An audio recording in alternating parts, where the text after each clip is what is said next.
दक्षिण सोलापूर तालुक्यातील डोणगाव येथील श्री रेणुका यल्लमा देवीच्या वार्षिक यात्रेला मोठ्या उत्साहात सुरुवात झाली।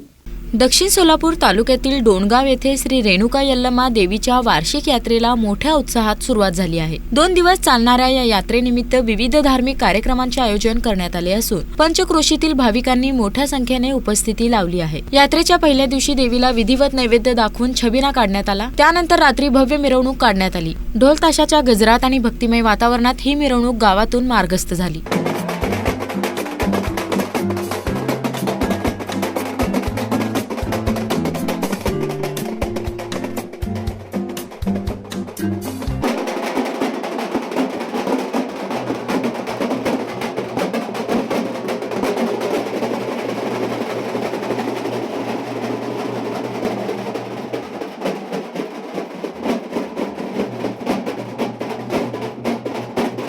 डोणगाव येथील श्री रेणुका यल्लमा देवी ही हिंदू आणि मुस्लिम समाजाला पावणारी देवी म्हणून ओळखली जाते। त्यामुळे यात्रेत सर्वधर्मीय भाविकांचा उत्स्फूर्त सहभाग पाहायला मिळतो। या यात्रेसाठी दक्षिण सोलापूर तालुक्यासह अक्कलकोट तसेच कर्नाटक राज्यातील विविध भागातून भाविक दाखल होत आहेत। भाविकांच्या सुरक्षिततेसाठी आणि सोयी सुविधांसाठी ग्रामस्थ व यात्रा समितीच्या वतीने योग्य ती व्यवस्था करण्यात आली आहे। यात्रेमुळे डोणगाव परिसरात भक्ती, श्रद्धा आणि सामाजिक एकोप्याचे दर्शन घडत आहे।